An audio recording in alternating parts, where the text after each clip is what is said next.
Baik, mungkin silahkan untuk kelompok yang bertugas presentasi pada kesempatan kali ini bisa memaparkan apa hasil diskusinya atau mungkin pengerjaan tugasnya. Silakan.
Oke, silakan dimulai.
Gimana mau presentasi atau dia? Mohon maaf Pak, sebentar lagi ada kendala.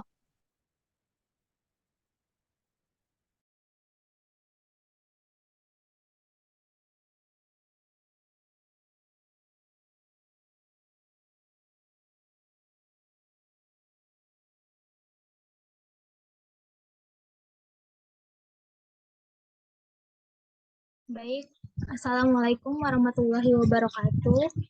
Selamat pagi, Kak Adit dan teman-teman. Saya selaku moderator perwakilan dari kelompok 7. Untuk materi yang kelompok 7 bahas ini adalah proses belajar, mengajar, dan penyusunan kurikulum merdeka. Bisa di next.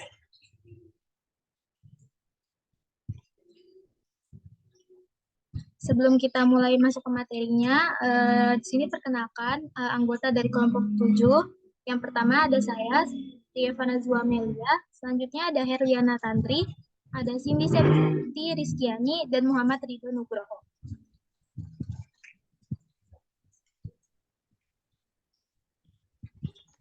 Untuk capaian pembelajarannya ini, yang pertama ada mahasiswa mampu mengetahui pengertian, komponen, faktor pengaruh, dan metode pada proses belajar mengajar. Yang kedua ini, mahasiswa mampu membandingkan pengertian, karakteristik, prinsip kurikulum merdeka dengan sebelumnya. Selanjutnya, mahasiswa mampu menentukan tujuan penyusunan kurikulum merdeka, dan mahasiswa mampu menganalisis permasalahan yang terjadi selama pelaksanaan kurikulum merdeka. Dan yang terakhir ini, mahasiswa mampu mengevaluasi pelaksanaan kurikulum merdeka.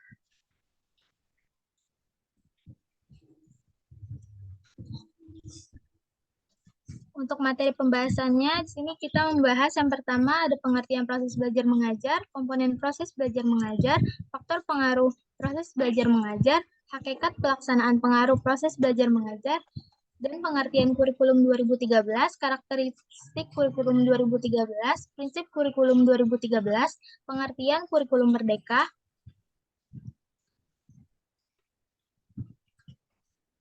karakteristik dari kurikulum merdeka, prinsip kurikulum merdeka.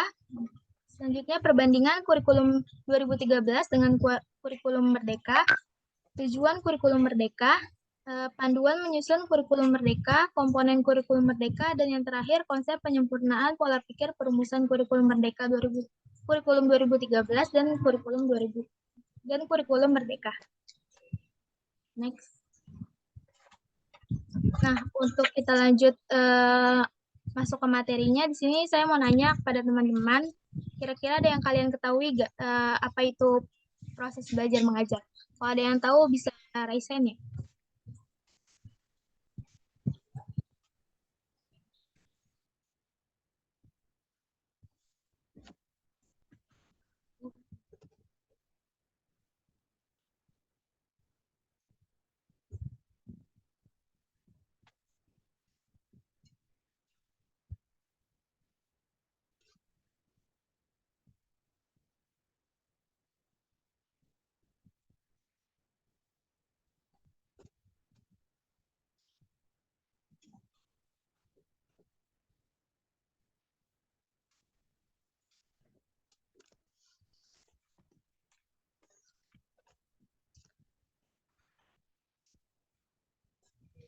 Oke, untuk Pandu, silakan. Oke, terima kasih buat kelompok 7. Di sini saya izin jawab dari pandangan saya aja ya. Mungkin dari proses belajar mengajar ini kan terdapat dua pihak yang terlibat ya, seperti siswa dan juga guru. Dimana siswa ini kan dari pengertian belajar itu sendiri kan secara sederhana kan belajar itu merupakan proses dari tidak tahu menjadi tahu, tidak bisa dan menjadi bisa dan tidak menguasai dari jadi menjadi menguasai ya. Nah, jadi proses belajar mengajar itu merupakan suatu pindahan atau transfer pengetahuan gitu dari guru ke muridnya. Jadi di mana murid itu dibimbing oleh guru agar menjadi bisa diarahkan untuk mencapai suatu kompetensi tertentu gitu dari tujuan pembelajaran itu sendiri. Mungkin sedikitnya itu aja yang bisa saya sampaikan. Mungkin ada teman-teman lain yang ingin berpendapat juga. Terima kasih. Oke, Pandu. Bener banget nih jawabannya. Untuk PPT-nya bisa di-share screen lagi.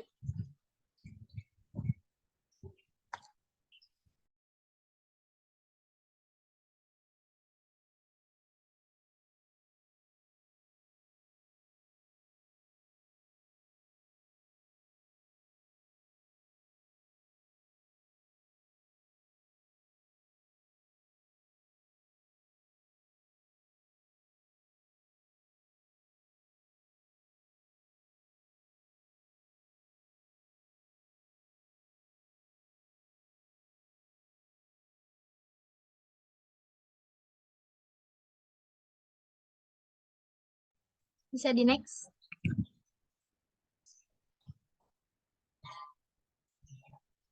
Nah, jadi benar banget ya jawaban dari Pandu. Di sini saya ingin jelaskan lebih spesifiknya lagi, yaitu proses belajar mengajar adalah proses interaksi antara guru dan murid, di mana akan diakhiri dengan proses evaluasi hasil belajar dalam upaya mencapai tujuan pembelajaran yang berlangsung dalam suatu lokasi dan jangka waktu tertentu. Bisa di next.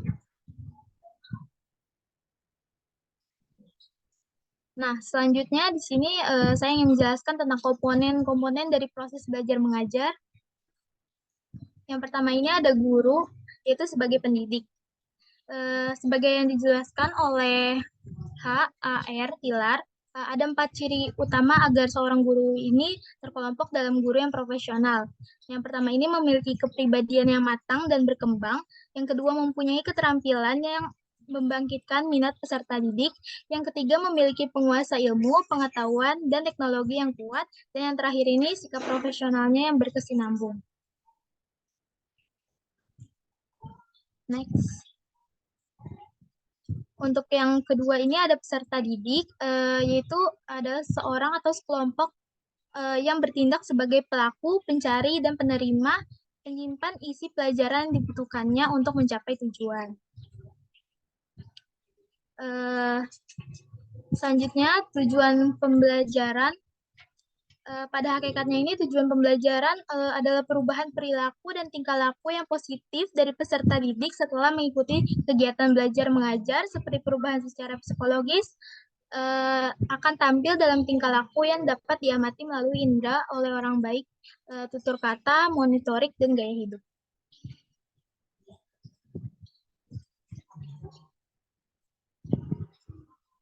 Selanjutnya di sini ada isi dari pembelajaran.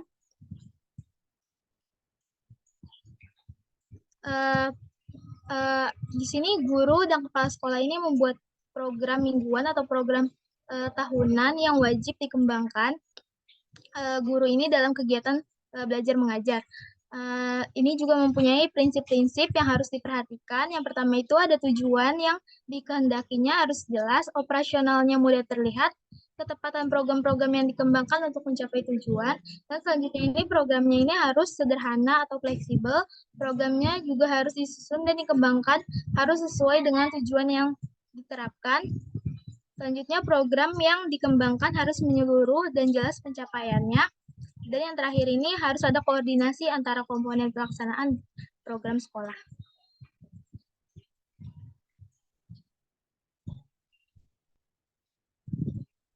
Selanjutnya ada metode mengajar. Yang pertama ini ada mengajar secara expository. Metode penyampaian materi secara lisan kepada siswa dari seorang guru dengan tujuan agar siswa ini dapat menguasai materi pembelajarannya secara optimal.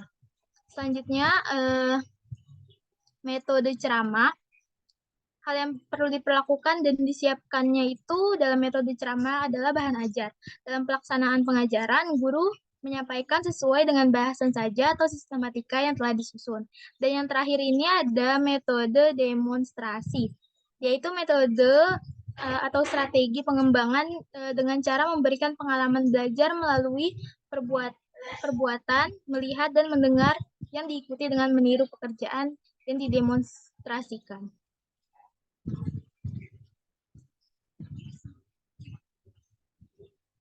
Nah, selanjutnya di sini ada media pembelajaran. pengajaran yang baik ini perlu ditunjang oleh penggunaan media pengajaran nih. Banyak orang yang berpikir bahwa media pembelajaran itu cuma kayak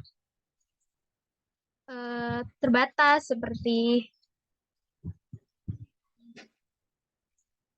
buku, jurnal. Padahal bisa diartikan secara luas itu ada seperti media pembelajaran perpustakaan, laboratorium, kebun sekolah, dan sebagainya. Nah, selanjutnya ini ada evaluasi pembelajaran. Evaluasi hasil belajar peserta didik ini untuk membantu aktivitas kemajuan dan perbaikan hasil belajar peserta didik secara berkesinambungan. Itu terdiri dari asesmen. Asesmen itu adalah serangkaian kegiatan yang dirancang untuk mengukur prestasi belajar siswa sebagai hasil dari suatu program instruksional.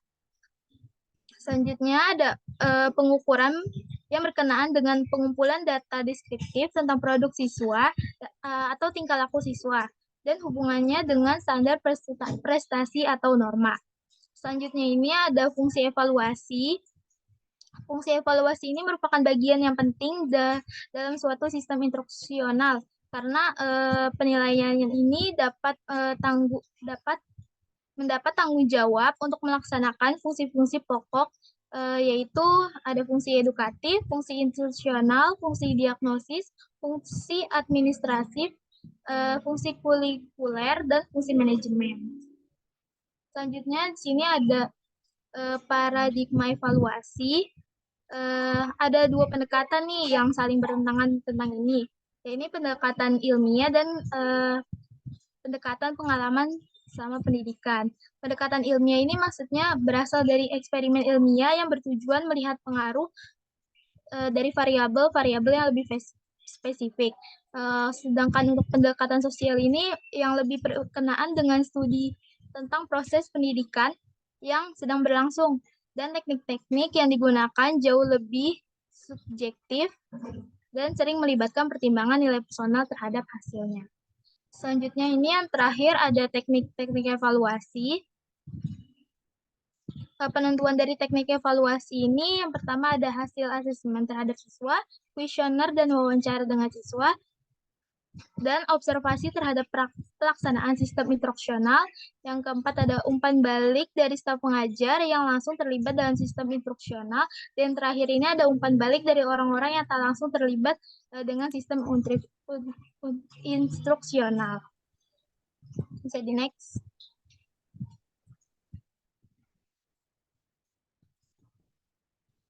Nah, selanjutnya di sini ada faktor-faktor yang mempengaruhi dari proses belajar mengajar. Yang pertama ini ada faktor guru. Pada faktor ini yang perlu mendapat perhatian yang lebih dan keterampilan itu guru.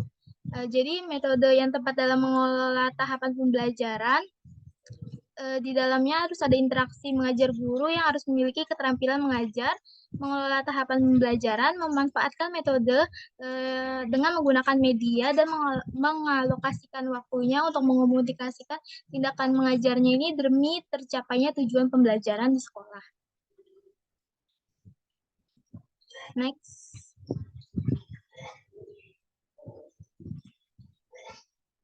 Selanjutnya ada faktor siswa. Siswa ini adalah subjek yang belajar atau yang disebut sebagai pembelajar.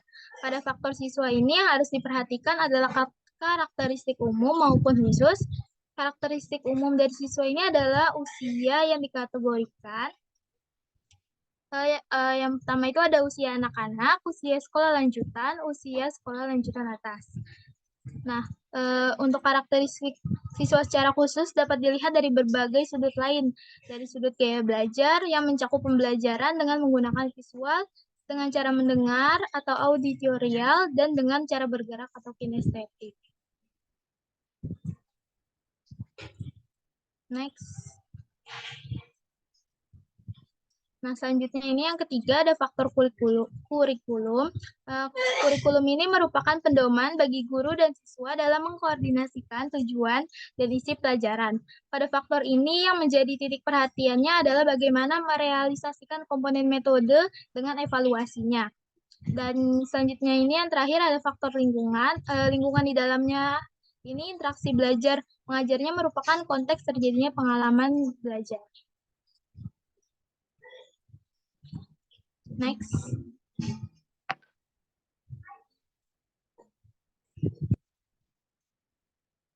Selanjutnya di sini ada hakikat proses belajar mengajar. Dalam keseluruhan proses pendidikan, kegiatan belajar mengajar ini merupakan kegiatan yang paling pokok. Hal ini berarti bahwa berhasil atau tidaknya pencapaian pendidikan banyak bergantung kepada bagaimana proses belajar mengajar dirancang dan dijalankan secara profesional. Setiap kegiatan proses belajar mengajar selalu melibatkan dua perilaku aktif, yaitu guru dan siswa. Guru sebagai pengajar merupakan pencipta kondisi belajar siswa yang didesain secara sengaja, sistematis, dan berkesinambungan. Sedangkan siswa sebagai subjek pembelajaran merupakan pihak yang menikmati kondisi belajar yang diciptakan oleh guru. Next. Nah, untuk materi selanjutnya akan dijelaskan oleh rekan saya. Yang selanjutnya ada pengertian kurikulum 2013. Kurikulum 2013 merupakan kurikulum nasional yang telah dikembangkan bertahun-tahun dan telah memenuhi dua dimensi kurikulum, yaitu rencana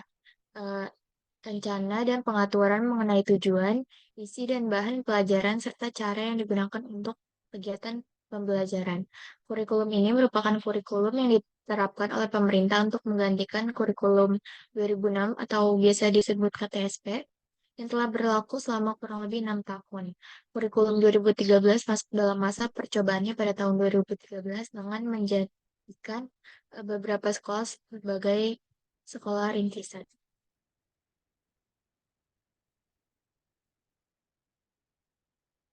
Nah, kalian tahu nggak sih tujuan dari kurikulum 2013 itu apa?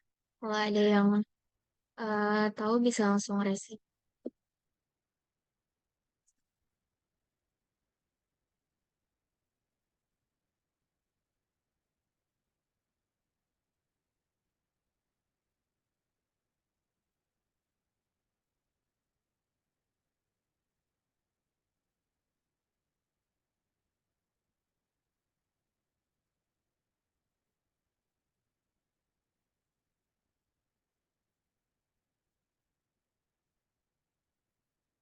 Untuk Azura dipersilakan.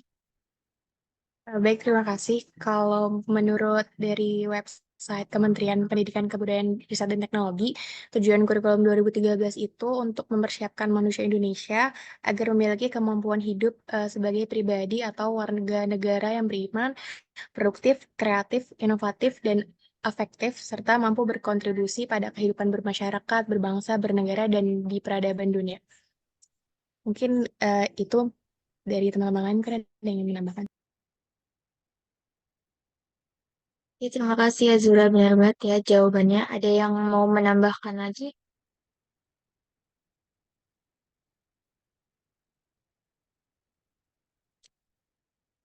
Kalau nggak ada, saya next ya.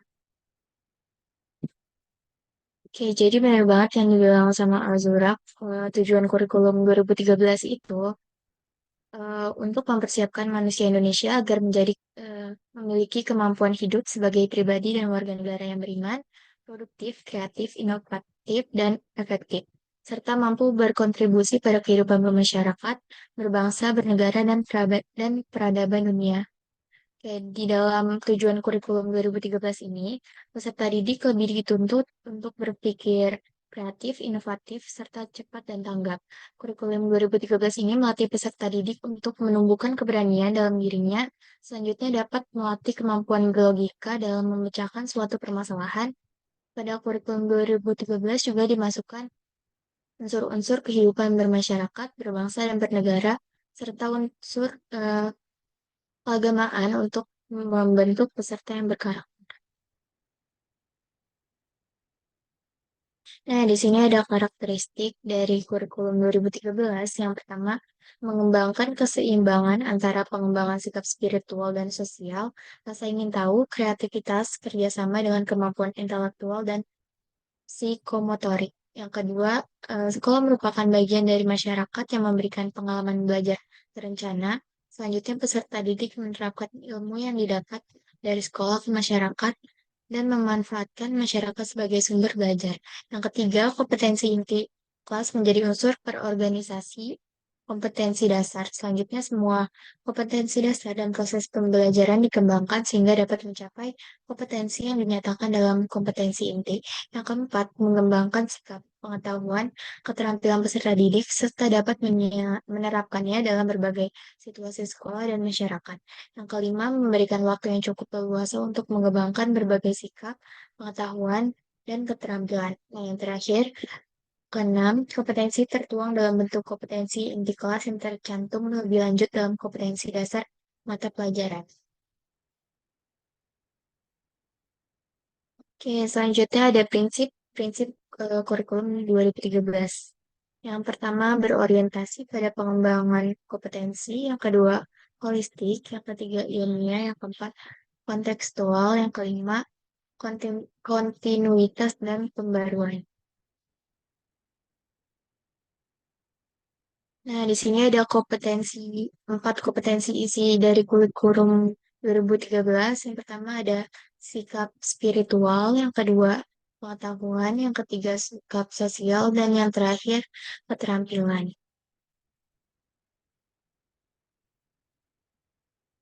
Oke, yang selanjutnya adalah kurikulum merdeka.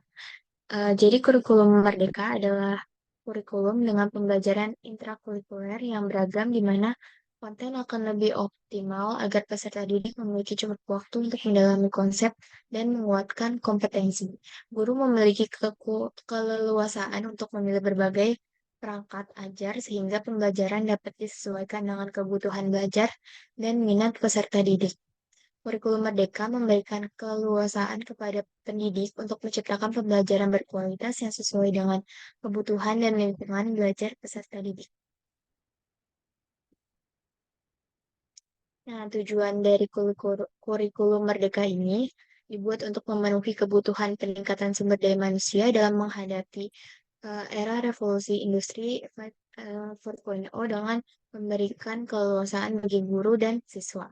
Diharapkan mampu menghasilkan inovasi kemandirian dan kreativitas.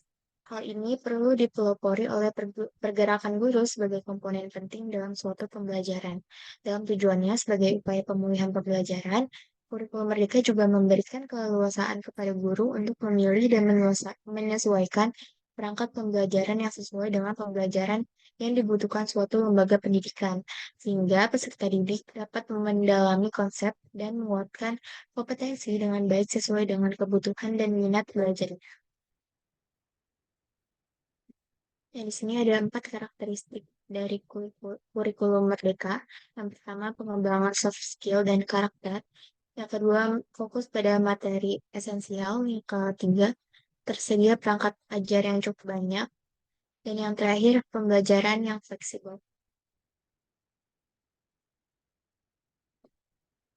Oke, di sini ada 5 prinsip dari kurikulum Merdeka. Yang pertama, kepentingan siswa sebagai prioritas utama. Kedua, fleksibilitas dan keterlibatan siswa. Yang ketiga, pengembangan keterampilan dari abad 21. Yang keempat, penggunaan teknologi dan informasi. Dan yang terakhir, pembelajaran yang kolaboratif.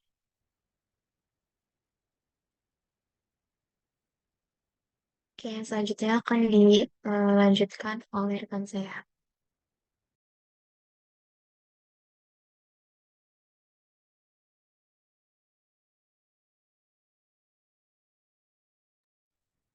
Oke, mungkin sebelum masuk ke pembahasan selanjutnya, teman-teman semua ada yang tahu nggak sih salah satu komponen dari kurikulum Merdeka ini apa? Mungkin yang tahu boleh langsung raise hand.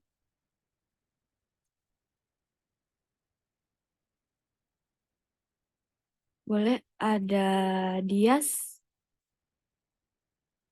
Oke, makasih. Makasih pertanyaannya. Jadi salah satu komponen kurikulum Merdeka itu kan komponennya kan ada 7 ya, tapi salah satunya itu ada bertanya karena di kurikulum Merdeka itu murid itu dianjurkan untuk bertanya terlebih dahulu sebelum dia nantinya dijelaskan. Jadi di kurikulum Merdeka itu menekankan kemampuan murid untuk mandiri mengajukan pertanyaan sebelum guru memberikan penjelasan. Gitu. Oke, terima kasih Dias atas jawabannya. Jawaban dari Dias tadi temen ya, Kak. Benar ya kalau salah satu komponen dari kurikulum Merdeka ini adalah bertanya. Mungkin boleh next slide, kita masuk ke pembahasan. Nah, jadi kurikulum Merdeka Belajar ini kan bertujuan untuk memberikan hak pendidikan yang berkualitas kepada siswa. Nah, dalam mewujudkan hal tersebut, diperlukan komponen Merdeka Belajar yang tepat. Contextual learning ini merupakan salah satu cara yang bisa dilakukan untuk mencapai keberhasilan tersebut. Contextual learning ini sendiri merupakan komponen pada kurikulum yang mendorong siswa untuk membuat hubungan antara pengetahuan dengan penerapan di dalam kehidupan nyata. Berikut ini beberapa komponen-komponen kurikulum Merdeka. Yang pertama ada konstruktivisme. Konstruktivisme ini berkaitan dengan bagaimana siswa mengaktifkan sebuah pengetahuan yang ada. Dengan demikian, nantinya siswa ini bisa menyusun suatu konsep dengan sendirinya, dan kemudian dengan konsep tersebut, siswa ini bisa saling sharing ke teman-temannya dan bisa mempraktekkan konsep tersebut ke lapangan untuk mendapatkan pengalaman. Nah, komponen kurikulum Merdeka selanjutnya ada inquiry, yang mana kurikulum ini tuh maksudnya siswa bisa mengalami proses perpindahan dari pengamatan menjadi ke pemahaman. Inquiry ini membantu siswa untuk bisa berpikir lebih kritis dalam kegiatan belajar. Nah, komponen selanjutnya ada bertanya, yang udah dijelasin sama dia sedikit tadi. Siswa ini juga diajarkan atau dibiasakan untuk bertanya mengenai hal-hal yang belum mereka ketahui ataupun belum mereka pahami dengan baik. Kegiatan ini dilakukan untuk mendorong, membimbing, dan menilai kemampuan berpikir siswa. Nah, komponen selanjutnya ada learning community. Learning community ini nantinya siswa akan bekerja sama dengan orang lain, dan learning community ini lebih baik jika dibandingkan dengan belajar sendiri, karena di sini siswa bisa bertukar pikiran atau pengalaman dan juga dapat berbagi ide. Komponen selanjutnya ada modeling. Artinya modeling di sini sesuatu contoh atau model yang bisa ditiru. Biasanya kegiatan ini bisa berupa cara mengerjakan sesuatu seperti hasil karya, narasumber, dan lain-lain. Komponen selanjutnya ada refleksi. Siswa ini nantinya akan merefleksikan atau merenungkan apa yang sudah dipelajari. Kegiatan ini tuh dilakukan dengan cara pernyataan langsung, catatan mengikuti kegiatan, kesan atau saran, dan lain-lain. Komponen kurikulum Merdeka yang terakhir ada authentic assessment. Dalam komponen Merdeka Belajar yang satu ini, pengetahuan dan keterampilan siswa diukur dan dinilai. Penilaian yang sebenarnya atau authentic assessment ini berbeda-beda pada setiap jenjang pendidikan. Boleh next slide.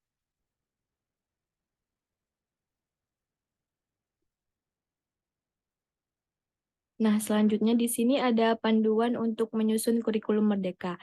Agar kurikulum Merdeka ini dapat diterapkan secara optimal, sekolah perlu melakukan beberapa penyusunan kurikulum terlebih dahulu. Nah, yang pertama di sini, sekolah harus menyiapkan dokumen kurikulum operasional satuan pendidikan.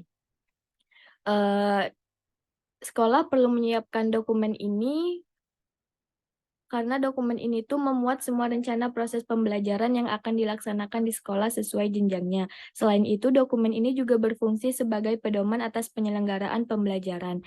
Nah, panduan menyusun kurikulum Merdeka selanjutnya ada menyiapkan alur tujuan pembelajaran. Alur pembelajaran ini mencakup seluruh tujuan pembelajaran sejak awal fase hingga akhir fase pembelajaran secara runtun atau kronologis. Dengan adanya alur tujuan pembelajaran ini, guru dan siswa bisa lebih mudah mengetahui capaian yang diharapkan dari proses pembelajaran yang dilakukan. Nah, panduan selanjutnya ada menyusun kriteria ketercapaian tujuan pembelajaran. Jadi setiap sekolah ini memiliki alur tujuan pembelajaran dan modul ajar yang berbeda, sehingga dibutuhkan kriteria ketercapaian tujuan pembelajaran. Nah, panduan selanjutnya ada menyusun modul ajar. Modul ajar ini merupakan penjabaran dari alur tujuan pembelajaran. Penyusunan modul ajar ini disesuaikan dengan tahap atau fase perkembangan siswa. Nah, panduan selanjutnya ada menyiapkan proyek profil Pancasila. Dalam kurikulum Merdeka SMP ataupun SMA, siswa diharapkan dapat tumbuh sesuai dengan profil pelajar Pancasila. Karena itu perlu adanya proyek profil Pancasila untuk menguatkan hal tersebut. Panduan yang terakhir ada sosialisasi konsep asesmen pada kurikulum merdeka. Nah, jadi sosialisasi konsep ini penting agar penerapan kurikulum merdeka bisa sesuai dengan harapan. Asesmen dalam kurikulum ini merupakan proses pengumpulan dan pengolahan informasi yang dapat dijadikan acuan dalam implementasi kurikulum. Next slide.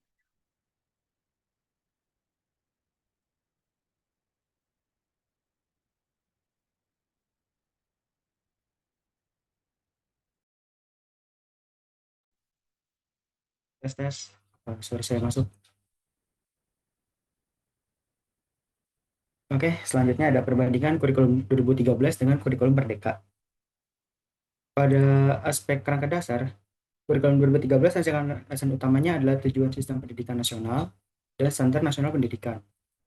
Pada kurikulum Merdeka, rancangan landasan utamanya adalah tujuan sistem pendidikan nasional, standar nasional pendidikan, dan pengembangan profil pengajar Pancasila pada peserta didik.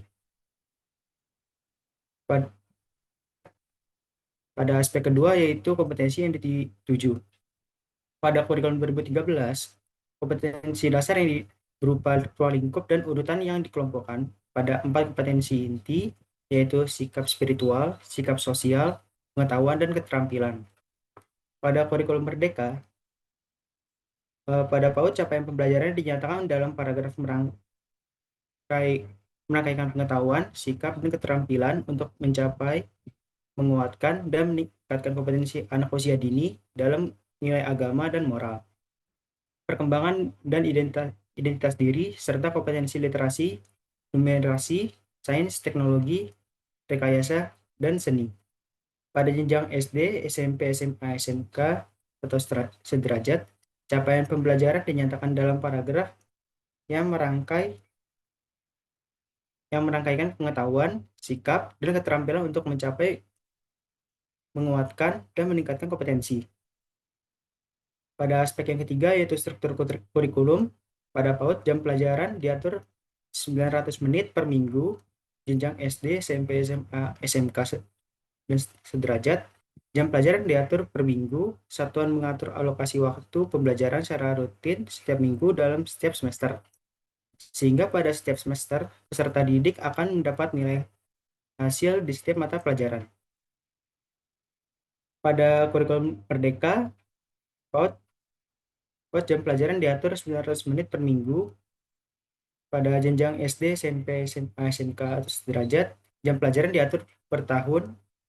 Satuan pendidikan dapat mengatur alokasi waktu pembelajaran secara fleksibel untuk mencapai jam pelajaran yang ditetapkan.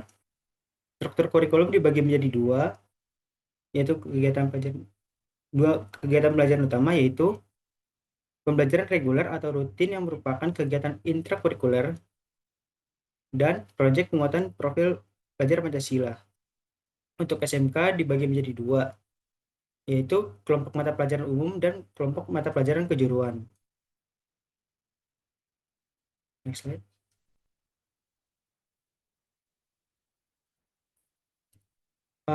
Pada aspek yang keempat yaitu pembelajaran. Pada kurikulum 2013, pendekatan pelajaran yang digunakan adalah pendekatan saintifik. Pada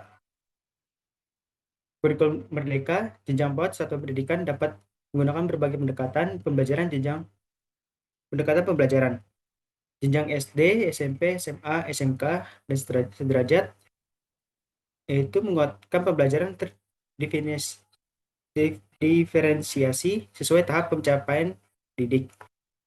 Yang kedua, paduan antara pembelajaran intrakurikuler sekitar 70-80% dari jam pelajaran dan kokurikuler melalui proyek penguatan profil pelajar Pancasila sekitar 20-30% jam pelajaran. Yang kelima, pada penilaian.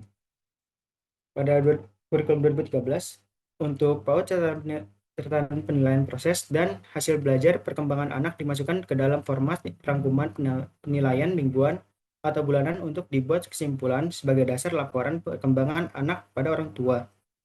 Pada jenjang SD, SMP, SMA, SMK, atau sederajat, penilaian formatif dan sumatif oleh pendidik berfungsi untuk memantau kemajuan belajar, memantau hasil belajar, dan mendeteksi kebutuhan perbaikan hasil belajar peserta didik secara berkesinambungan, menguatkan pelaksanaan penilaian autentik pada setiap mata pelajaran. Penilaian dibagi menjadi penilaian sikap, pengetahuan, dan keterampilan. Pada kurikulum Merdeka untuk PAUD, pelaporan tertulis ke orang tua minimal 6 bulan sekali, yang berisi deskripsi kemajuan capaian pembelajaran anak, dan laporan atau komunikasi lisan dengan orang tua dapat dilakukan kapan saja. Untuk jenjang SD, SMP, SMA, SMK atau sederajat, yaitu penguatan pada asesmen formatif dan penggunaan hasil asesmen untuk merancang pembelajaran yang sesuai tahap capaian peserta didik. Yang kedua, menguatkan pelaksanaan penilaian autentik terutama dalam proyek penguatan profil pelajar Pancasila. Yang ketiga, tidak ada pemisahan antara penilaian sikap, pengetahuan, dan keterampilan.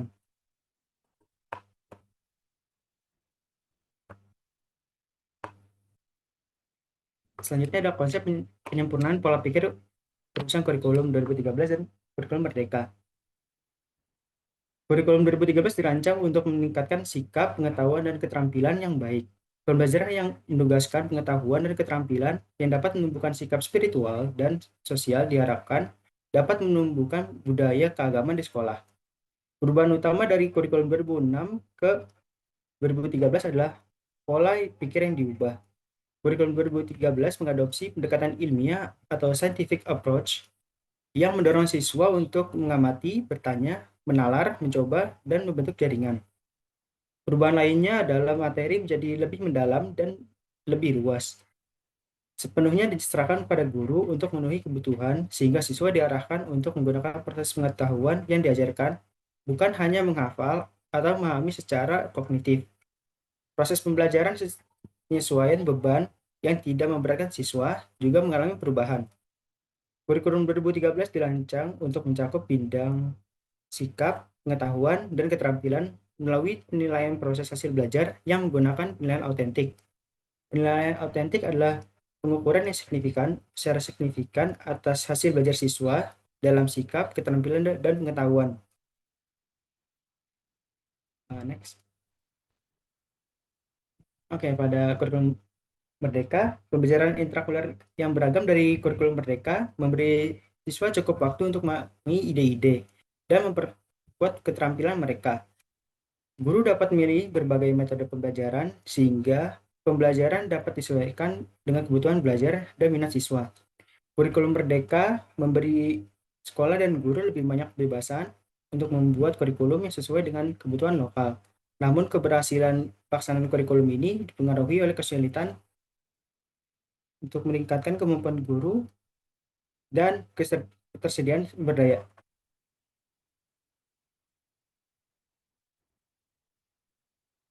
Oke, saya kembalikan ke moderator.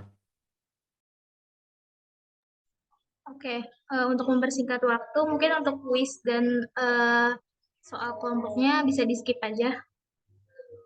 Next saja, langsung kesimpulan.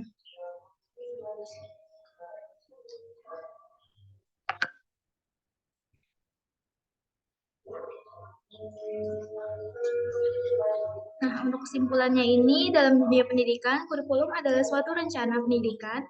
Kurikulum ini sangat penting untuk menentukan bagaimana pendidikan ini dijalankan, terutama hasil yang dicapai selama proses belajar mengajarnya. Kurikulum 2013 ini diharapkan dapat melengkapi kekurangan kurikulum sebelumnya, yaitu yang dirancang untuk meningkatkan sikap, pengetahuan, dan keterampilan yang baik. Kurikulum Merdeka ini memiliki banyak variasi dalam pembelajaran di antara kelas, karena itu siswa akan memiliki cukup waktu untuk memahami konsep dan menguatkan kemampuan mereka. Guru dapat memilih berbagai pendekatan pembelajaran untuk menyesuaikan pembelajaran dengan kebutuhan dan minat siswa. Jadi next.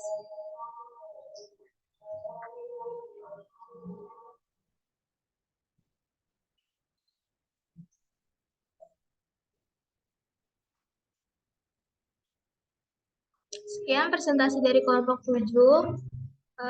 Apakah ada yang ingin bertanya?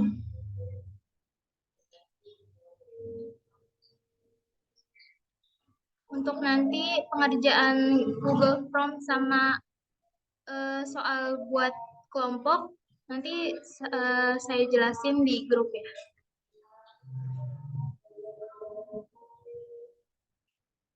Kalau ada yang bertanya bisa raise hand.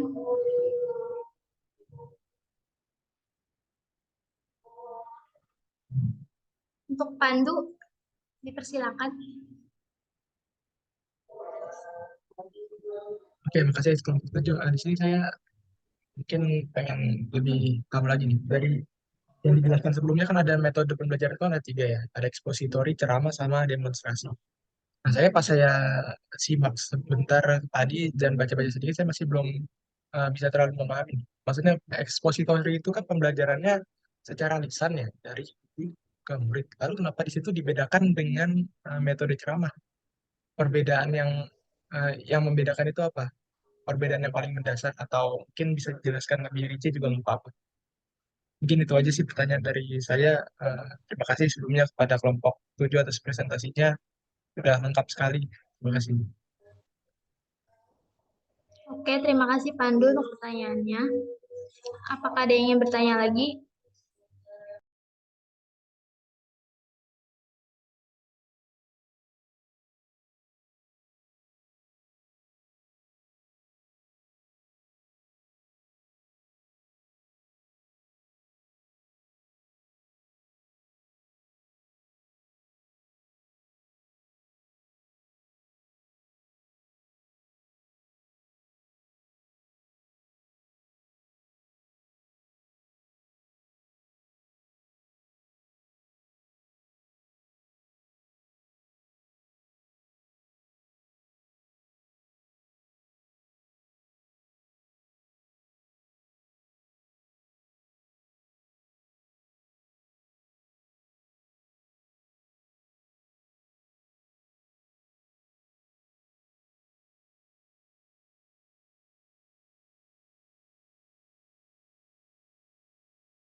Oke, kalau nggak ada lagi yang mau bertanya, mungkin untuk pertanyaan Pandu kita backup dulu, nanti dijawab melalui WA grup ya.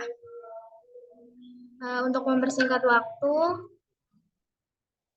demikianlah presentasi dari kelompok 7.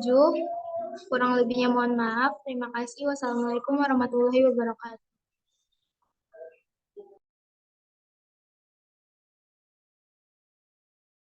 Waalaikumsalam warahmatullahi wabarakatuh. Oke, baik. Mungkin saya ada sedikit materi tambahan ya. Sebenarnya, oke, sebentar saya share screen dulu.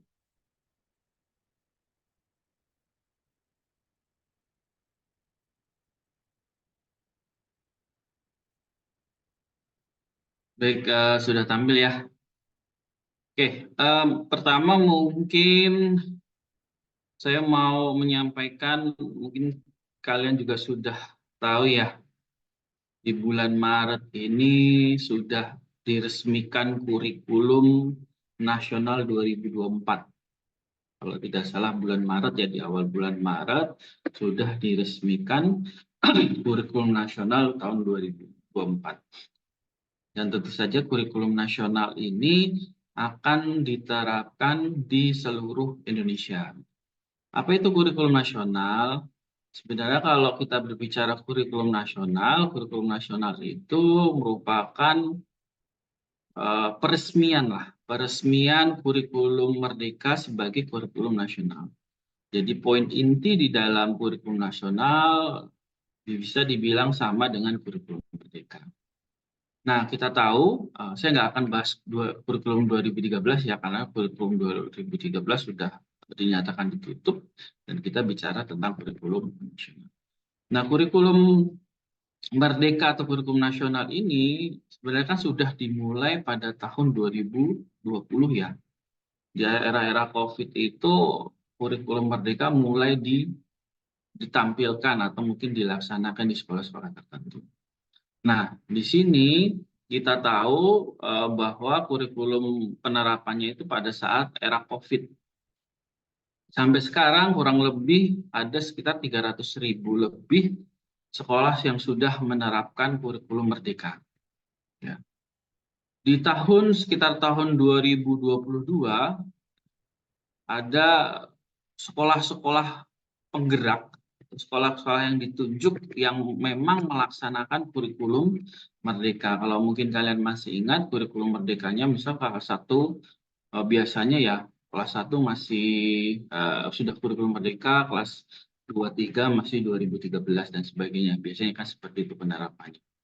Saya nggak tahu nih, apakah kalian waktu SMA kemarin sudah menerapkan atau belum ya.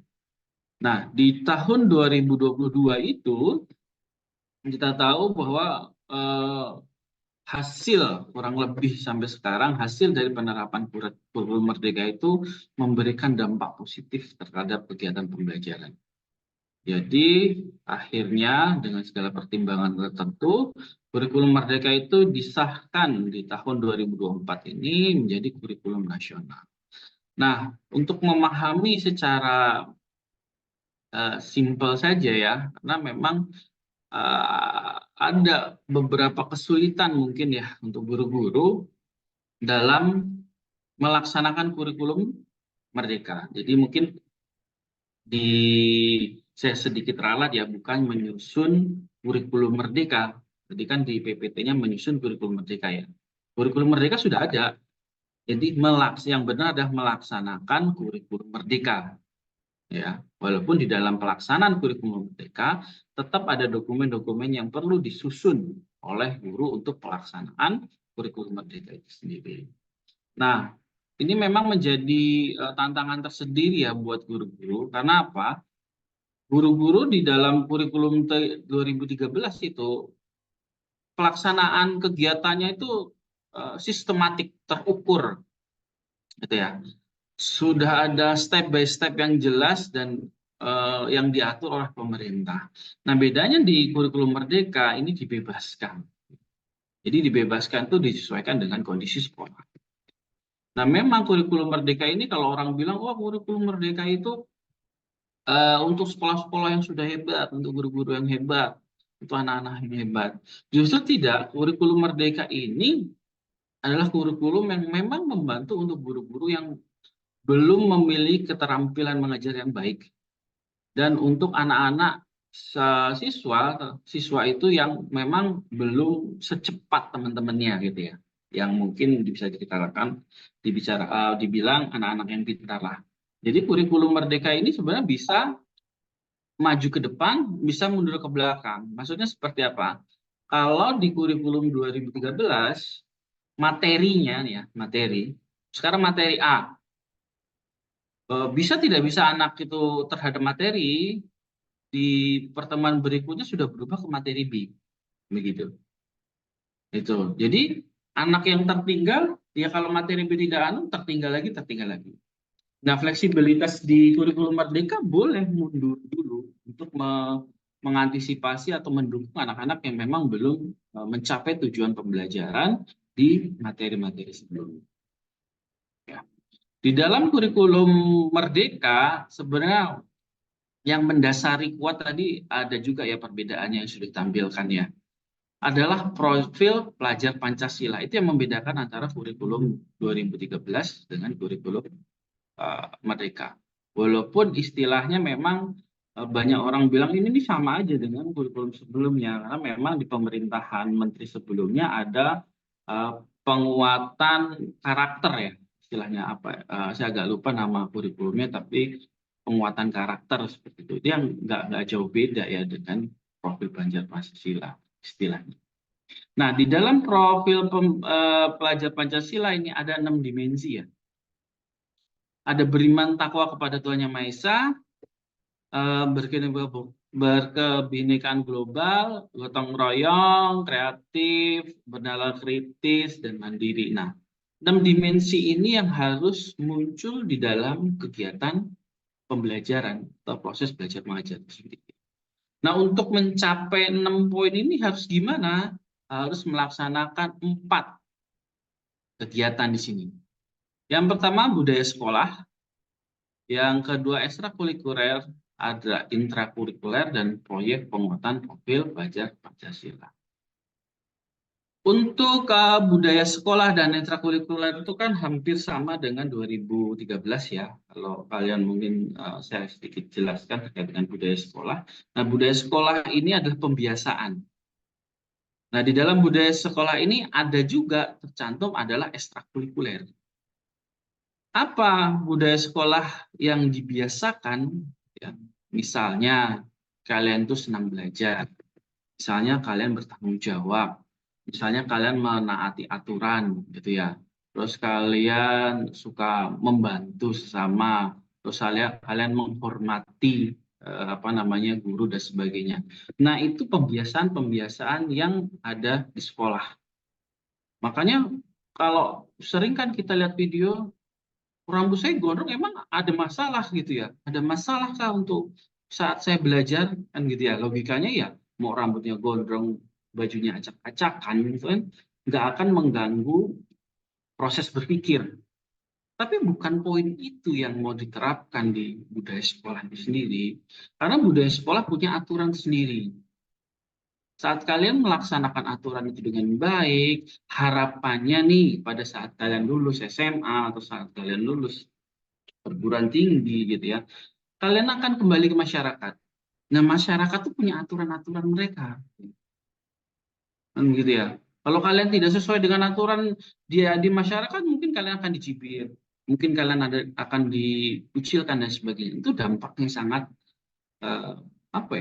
akan berpengaruh untuk diri kita sendiri. Makanya budaya sekolah itu dibiasakan dengan aturan-aturan, nggak boleh gondrong lah, pakaian harus rapi dan sebagainya. Itu terkait dengan budaya sekolah ya. Nah, ekstrakurikuler seperti biasa ya, ini terkait dengan minat dan bakat. Ya kalau kalian suka olahraga, misalnya bulu tangkis ya, tinggal mengikuti ekstrakurikuler bulu tangkis. Kalau ada yang suka paskibraka dan lain sebagainya, bisa mengambil ekstrakurikuler. Dan ekstrakurikuler ini kita ketahui bahwa di sini adalah dilaksanakan di luar jam sekolah, misalnya kan seperti itu. Nah, yang paling menekankan itu ada dua poin ini, jadi yang sangat memberikan perbedaan dengan kurikulum 2013. Di sini ada intrakurikuler yang kita berbicara tentang proses pembelajaran di sini. Ada proyek penguatan profil Pancasila ini terkait dengan proyek-proyek yang dilakukan di dalam sekolah. Kadang orang bertanya, proyeknya itu seperti apa sih Pak? Apakah seperti misal proyek-proyek di pembelajaran fisika, proyek-proyek apa gitu. Tidak. Jadi proyek-proyek penguatan profil Pancasila, kalau mungkin kalian ingat di SMA yang sudah merasakan kurikulum Merdeka, tidak ada hubungannya dengan mata pelajaran. Jadi terkhusus ya untuk proyek penguatan profil belajar Pancasila. Nah, bagaimana kita tahu atau menerapkan proyek ini? Kan di sini ada 7 tema. Jadi memang temanya sudah ditetapkan oleh pemerintah. Jadi tinggal sekolah itu tinggal melaksanakan, tinggal menyesuaikan dengan kondisi sekolah itu sendiri gitu ya. Nah, 7 temanya antara lain apa? Misal contohnya kewirausahaan atau contohnya budaya. Makanya yang sering banget saya lihat di sekolah pada saat saya menjadi dosen pendamping ya, dosen pendamping dalam kegiatan PKM gitu ya. Di dalam kelas itu mereka melaksanakan proyek penguatan profil Pancasila. Contohnya anak-anak membuat suatu usaha ya, kewirausahaan ya. Mereka membuat suatu produk yang nanti akan dipamerkan di dalam kelas. Yang saya lihat waktu itu kebetulan pas banget saya masuk dengan kegiatan proyek penguatan profil ini. Mereka itu membuat misal waktu itu saya lihat ada nasi kebuli lah, ada terus es apalah, ada pisang hijau dan sebagainya. Itu anak-anak membuat ya, membuat dan menampilkan ke gurunya. Nah, walaupun memang di situ saya mencoba mencicipi dan ya mewawancarai lah anak-anak itu bagaimana sih proses pembuatannya, modalnya berapa, bahan bakunya apa, dan dijual berapa. Memang kalau saya lihat pada saat itu, saya rasa nggak terlalu worth it ya dengan packaging seperti itu, terus mungkin rasa dengan harga itu nggak terlalu worth it. Tapi bukan poin itu yang mau disampaikan, bahwa mereka adalah melakukan project gitu poinnya. Nah, ini kan sebagai media belajar ya. Nanti kalau mereka sudah perguruan tinggi kan banyak sekali program-program baik dari universitas maupun dari pemerintah terkait dengan kewirausahaan. Jadi bisa dikembangkan kembali di perguruan tinggi. Nah, di dalam penyusunan proyek penguatan profil Pancasila yang sudah ditentukan temanya, guru itu harus menyusun namanya modul project atau MP ya. Nah, modul project ini atau modul lah istilahnya. Kalau di intrakurikuler kan ada modul ajar. Kalau di project penguatan profil Pancasila ada modul project. Minimal di situ ada 3 komponen, minimal ya. Berarti boleh lebih dari situ. Apa komponennya? Di situ ada tujuannya. Kemudian di situ ada langkah-langkahnya. Kemudian di situ ada asesmennya. Itu 3 poin.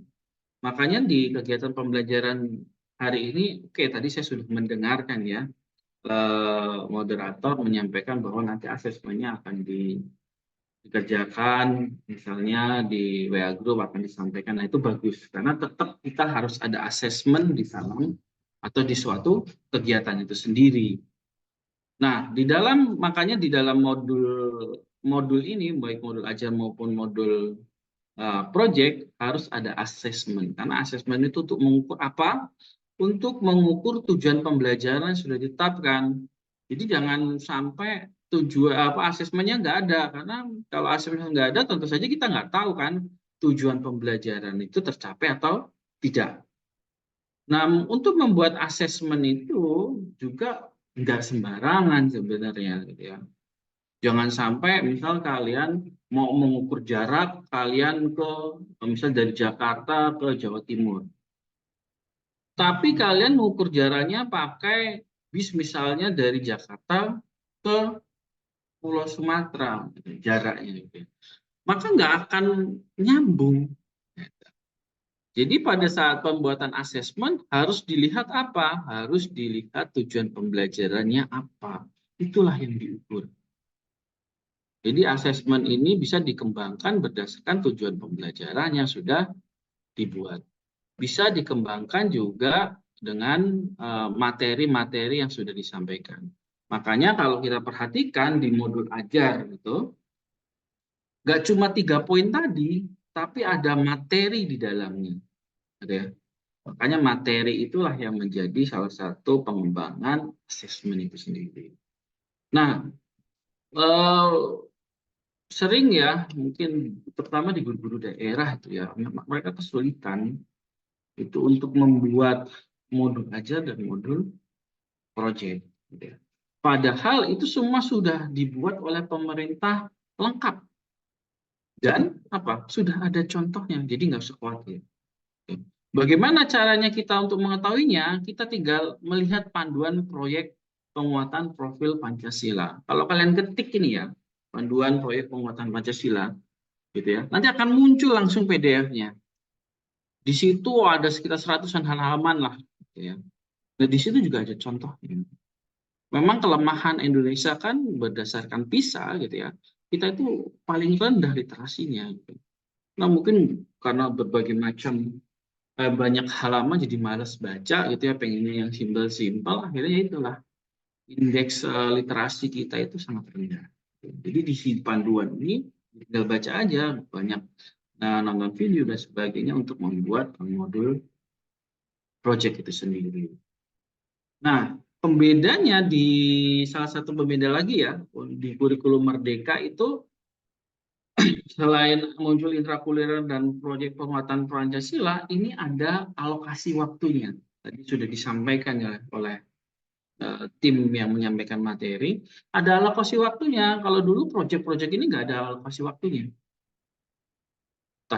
Jadi ya banyak nggak dilaksanakan. Tapi di kurikulum Merdeka ada alokasi waktunya. Tadi sudah disampaikan kalau kalian menyimak PPT-nya, di dalam proyek penguatan profil Pancasila ini alokasinya kurang lebih 20-30%. Ya. Kalau intrakurikuler itu sekitar 70-80% alokasinya.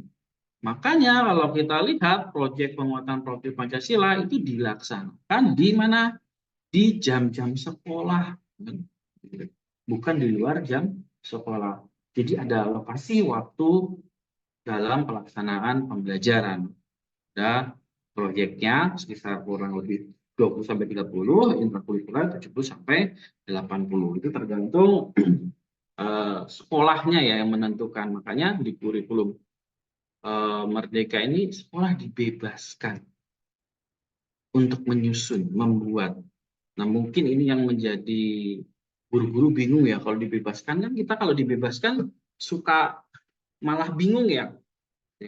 Kita harus apa ya, membuat apa dan sebagainya. Tapi kalau sudah ada panduan segala macamnya lengkap, tinggal memindah-mindahkan saja. Kalau kayak di kurikulum 2013, ya tinggal mudah, tidak perlu berpikir ekstra untuk membuat hal-hal yang berat. Nah, itu untuk proyek penguatan profil Pancasila. Nah, ini kita akan memahami kurikulum Merdeka secara ringkas dan cepat aja. Nah, selanjutnya ada intrakurikuler. Dalam intrakurikuler itu sama panduannya ya. Ada panduan pembelajaran dan asesmen. Ketika jadi Google, pasti akan muncul. Di situ lengkap, sudah ada contohnya. Jadi nggak perlu bingung bagaimana membuatnya. Di dalam intrakurikuler ada istilah capaian pembelajaran. Nah, kurang lebih capaian pembelajaran ini sama halnya dengan apa? KD, kompetisi dasar yang akan dicapai oleh para siswa. Cuman memang perbedaannya adalah pada saat membuat ATP, alur tujuan pembelajarannya. Ya, ini harus ditetapkan berdasarkan capaian pembelajaran. Makanya kalau pembedanya, salah satu pembedanya tadi juga sudah disampaikan di dalam capaian pembelajaran ini, itu sifatnya kalimatnya itu paragraf, capaian pembelajarannya itu dibuat seperti paragraf. Kalau KD-KD di kurikulum 2013 itu kan per poin, itu pembedanya. Nah, di dalam capaian pembelajaran ini juga harus memuat adanya A, B, C, D. Ya. Ada audiens, jadi menjelaskan audiens itu ya siswa. Gitu. Behaviornya ada di situ, kondisinya ada, degree-nya ada. Jadi di dalam paragraf itu harus ada atau tercantum A, B, C, D.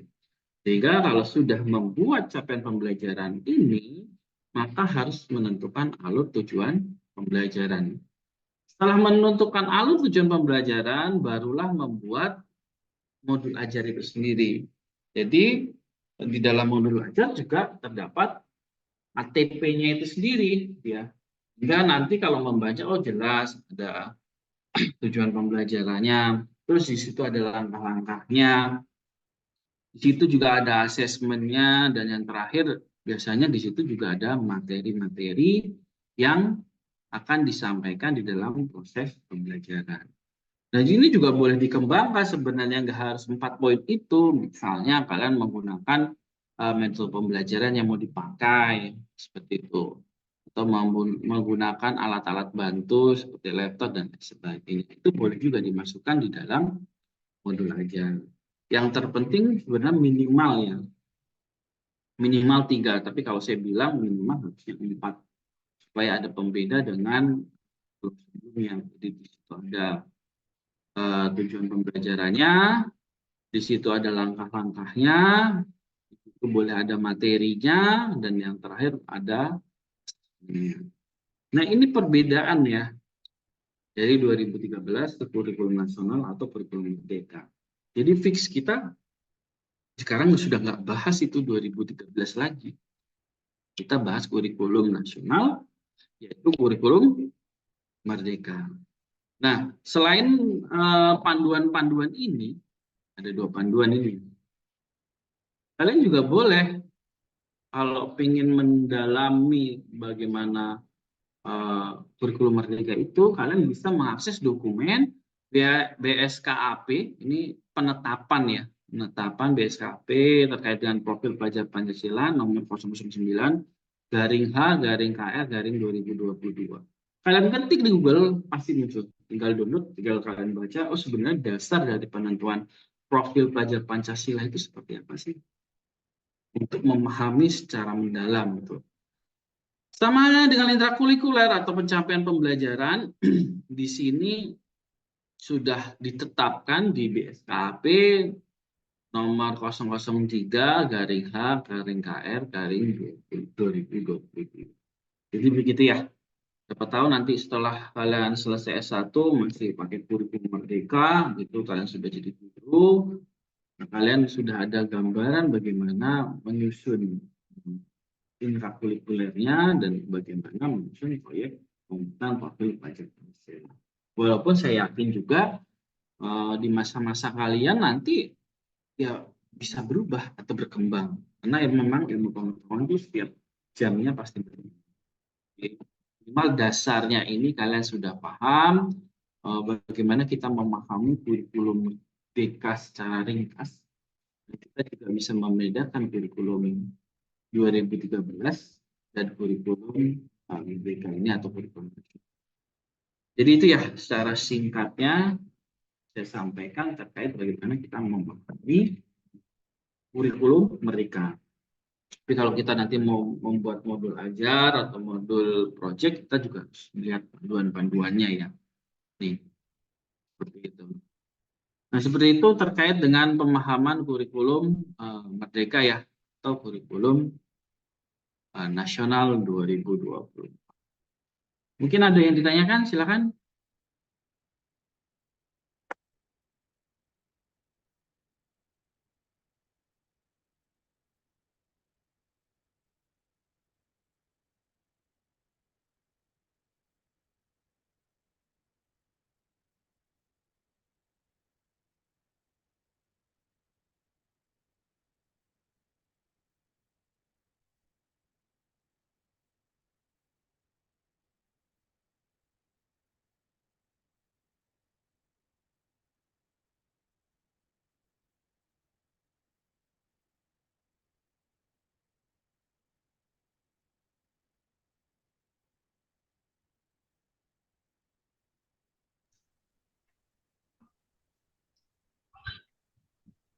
Izin bertanya, Pak. Silakan. Ini out of the topic sih, Pak. Mungkin masih bersambung sama penjelasan minggu lalu yang tentang UAS. Itu nanti UASnya itu menyusun RPP dari buku yang Bapak berikan kan, Pak? Oke, nanti saya jelaskan itu setelah materi ini.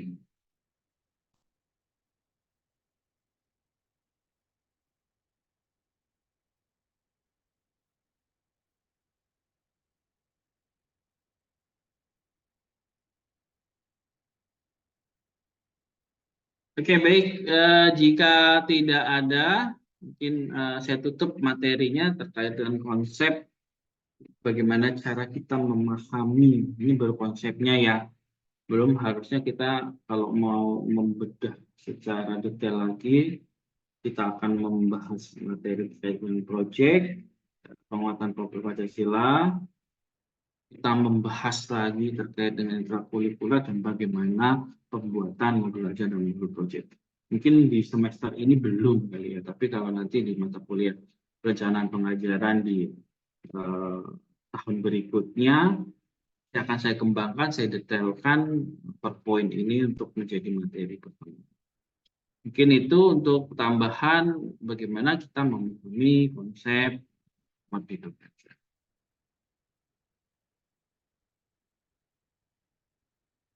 Baik, saya akan menjawab pertanyaan dari teman kalian tadi terkait dengan UAS ya. Mungkin dia sudah dapat info dari PJ lain.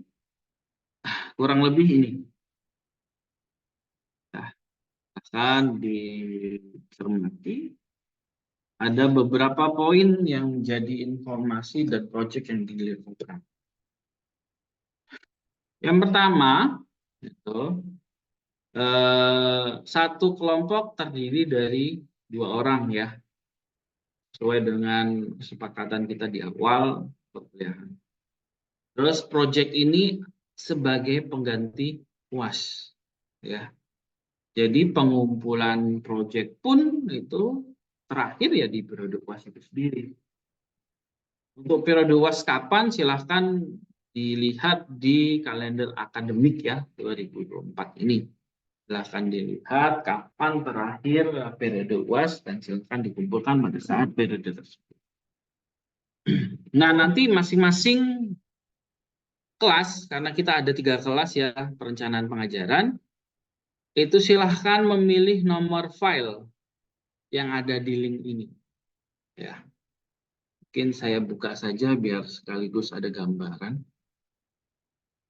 Oke, saya share screen dulu.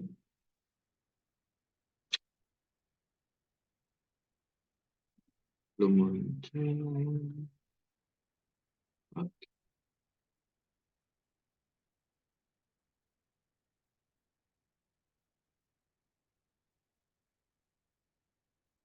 Oke, sudah muncul ya. Di sini ada 3 nomor, karena ada 3 kelas. Jadi nanti silahkan PJ berdiskusi dengan PJ kelas lainnya. Entah itu mau diundi, entah itu mau suite, entah itu mau debat, terserah, silahkan kalian diskusikan. Kalian mau pilih nomor berapa? Kalau kalian pilih nomor 1, berarti hanya 1 buku yang akan jadi bahan kalian.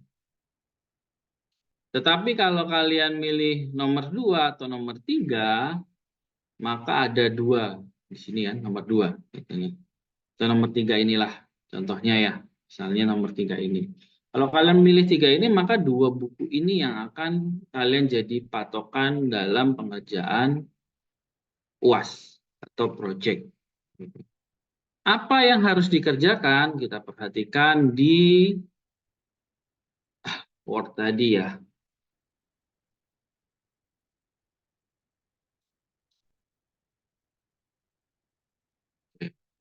Apa yang perlu dikerjakan? Membuat perangkat pembelajaran.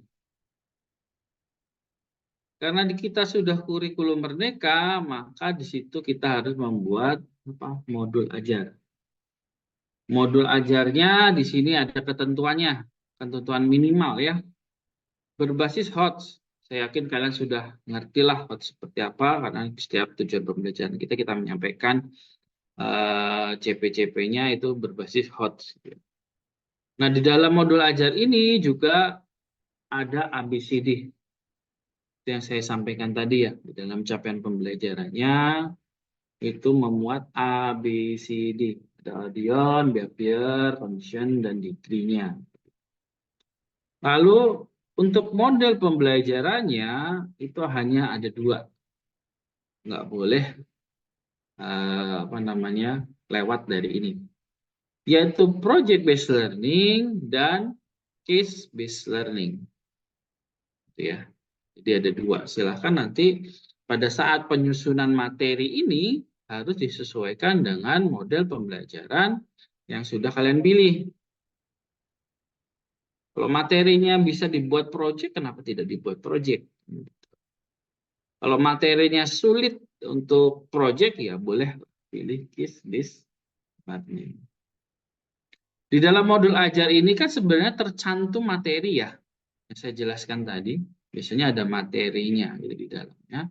Tetapi kalian juga harus membuat materi pembelajaran lain.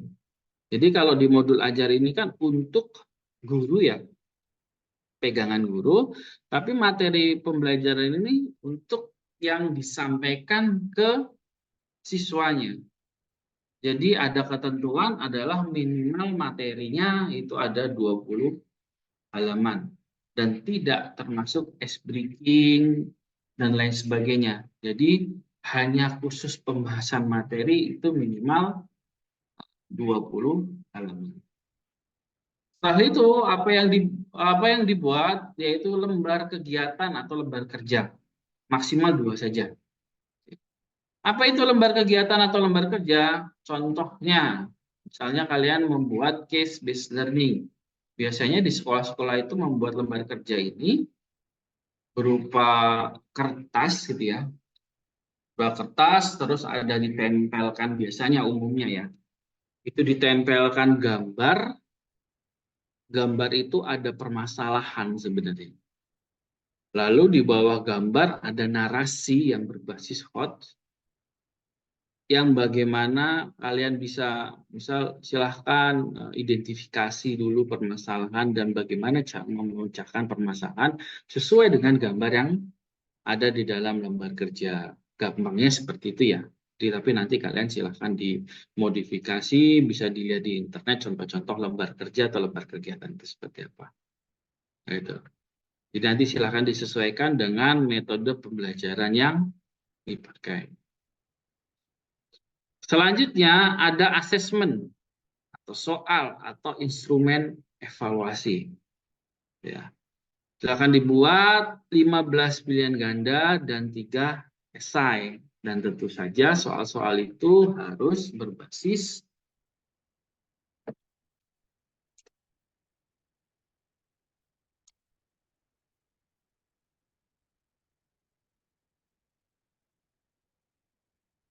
ya.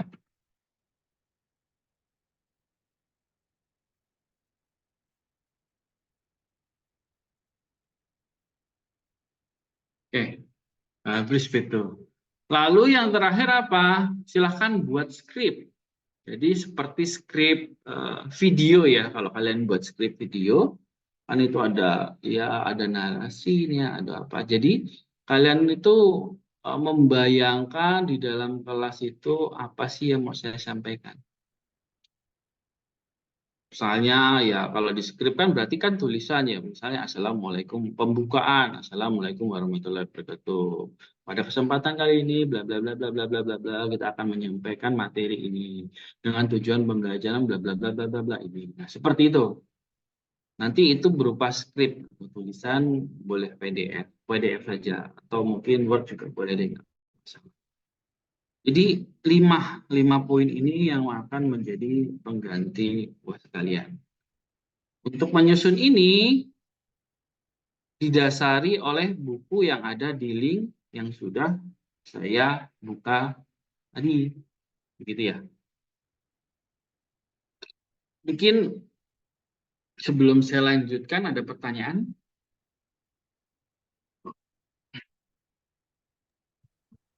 Izin bertanya, Pak. Oke, silakan. Untuk materi pembelajarannya berarti ini bentuknya PPT ya, Pak? Berikan, Pak, dibuatnya. Oke, baik. Nah, boleh PPT, boleh banget PPT.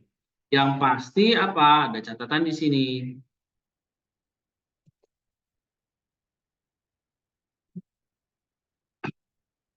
Silahkan gunakan media pembelajaran yang interaktif. Ya. Jadi jangan yang, karena nanti kan luaran kalian menjadi seorang guru ya.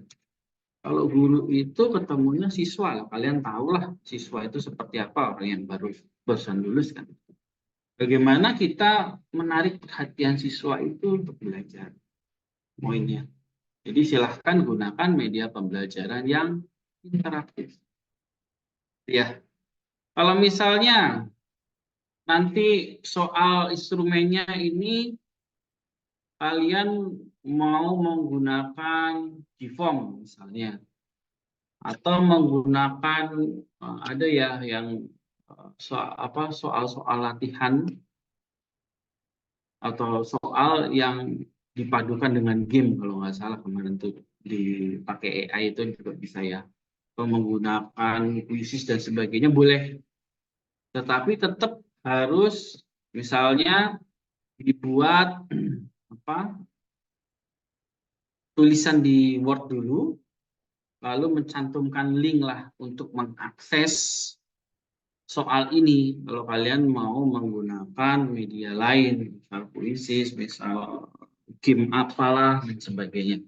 Jadi tetap pengumpulan soal ini bentuknya Word. Kalau mau menggunakan media, silahkan dicantumkan link untuk mengakses. Jadi poinnya adalah menggunakan media yang interaktif. Oh, menarik. Silahkan jika ada pertanyaan.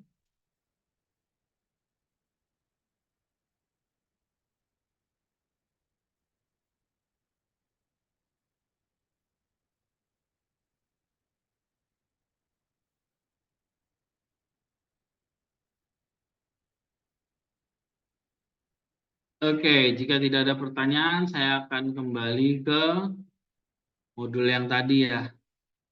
Sebagai contoh, misal kelas ini mau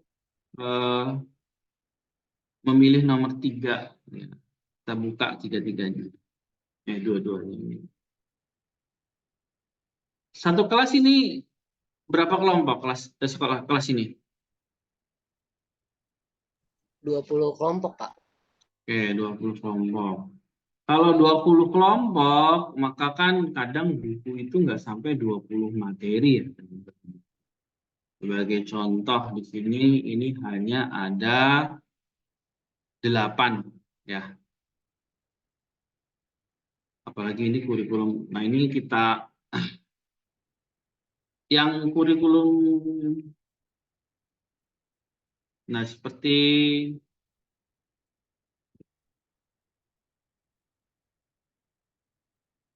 jadi evaluasi pembelajaran ini saya baru buka isinya ini.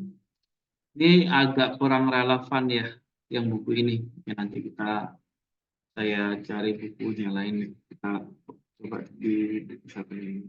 Karena kita kan sudah kurikulum merdeka ya, jadi nggak terlalu relevan tadi. Kita masih ngomongin KTSP, kita masih ngomongin 2013, kita harusnya ngomongin kurikulum merdeka. Coba kita lihat yang buku satunya.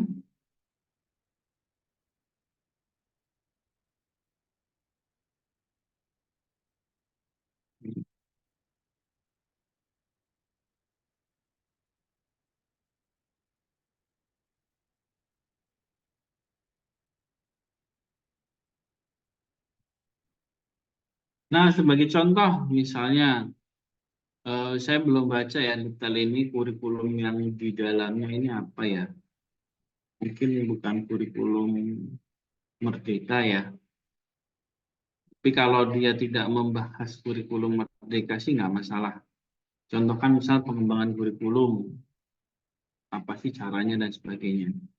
Nah, di sini silahkan nanti tinggal memilih. Ada 14 misalnya ya. Ada 14 berarti kan 4 kelompok. Kan begitu ya. Ada 14 kelompok. Berarti kan masih kurang 6 kelompok. Misalnya sisanya di mana diambilnya? Ini mungkin nanti akan saya revisi ya bukunya. Sisanya diambilnya di mana? Di buku satunya, gitu ya. Kalau misalnya satunya ini tadi isinya 8 materi, ya harus memilih 6 materi di dalam buku ini yang tidak bertabrakan dengan daftar isi yang ini. Kalau misalnya di buku ini ternyata sama-sama membahas konsep dan definisi kurikulum, gitu ya. Ya berarti ini nggak perlu di sini ngambil materi di buku ini mengambil materi prinsip konsep dan definisi kurikulum. Jadi jangan sama. Justru kelompok yang mengambil ini boleh isinya nanti ditambahkan dari satunya. Ya, jadi harus dibedakan materinya. Nah, kan kadang buku itu ada yang satu materi itu banyak banget ya. Misal bab 7, ini isinya ternyata banyak banget. Karena ini nggak mendetail ya daftar isinya. Kita anggap misalnya bab 7 ini isinya banyak banget. Ya boleh dibagi ke dalam 2 kelompok. Jadi silahkan didiskusikan untuk pembagiannya. Tapi kalau misalnya kalau di bab 7 ini ya banyak tapi nggak sulit gitu ya. Jadi nggak perlu dibagi, boleh saja. Tapi misalnya ada bab-bab tertentu, wah isinya hitungan semua dan sulit-sulit ini kan harus membuat contoh soal dan sebagainya, maka boleh dibagi ke dalam 2 kelompok. Kurang lebih seperti itu ya gambarannya ya untuk penyusunan penyusunan tugas proyek di mata kuliah perangkat pembelajaran.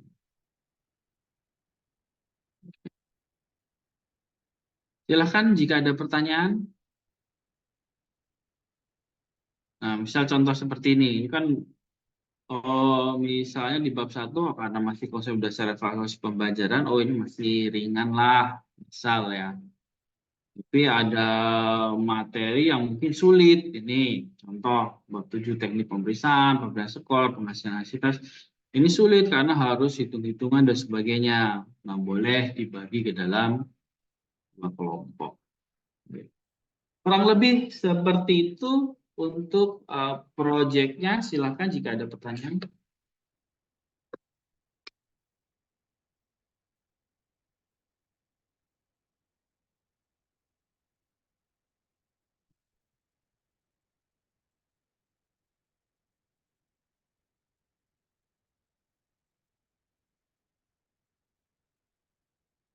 Oke, baik. Jika ada pertanyaan, saya nggak paham ya terkait dengan proyek. Nanti setelah keseluruhan kelas sudah saya jelaskan terkait dengan proyek, nanti filenya akan saya kirimkan ke masing-masing PJ ya. Jadi silakan masing-masing PJ berdiskusi terkait dengan buku mana yang akan dipilih. Pembagiannya ya terserah bagaimana, silahkan didiskusikan secara bersama-sama.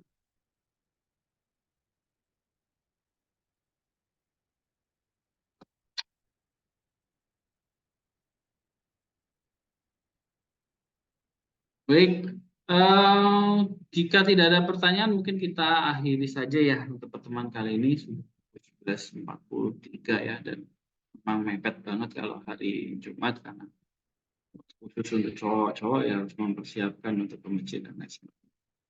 Baik, terima kasih buat teman-teman yang sudah menyampaikan materi dan buat teman-teman yang sudah tetap stay on cam di kegiatan hari-hari ini. Mudah-mudahan apa yang sudah disampaikan oleh teman-teman mahasiswa terkait materi hari ini dan apa yang sudah disampaikan terkait mereka memberikan kita informasi baru, informasi baru yang mudah-mudahan di kemudian hari yang memberikan kita bantuan buat kita menunjang keberhasilan. Mungkin untuk pertemuan kali ini, terima kasih. Saya tutup. Wassalamualaikum warahmatullahi wabarakatuh. Waalaikumsalam warahmatullahi wabarakatuh. Wabarakatuh. Terima kasih, Terima kasih, Pak. Pak. Oke.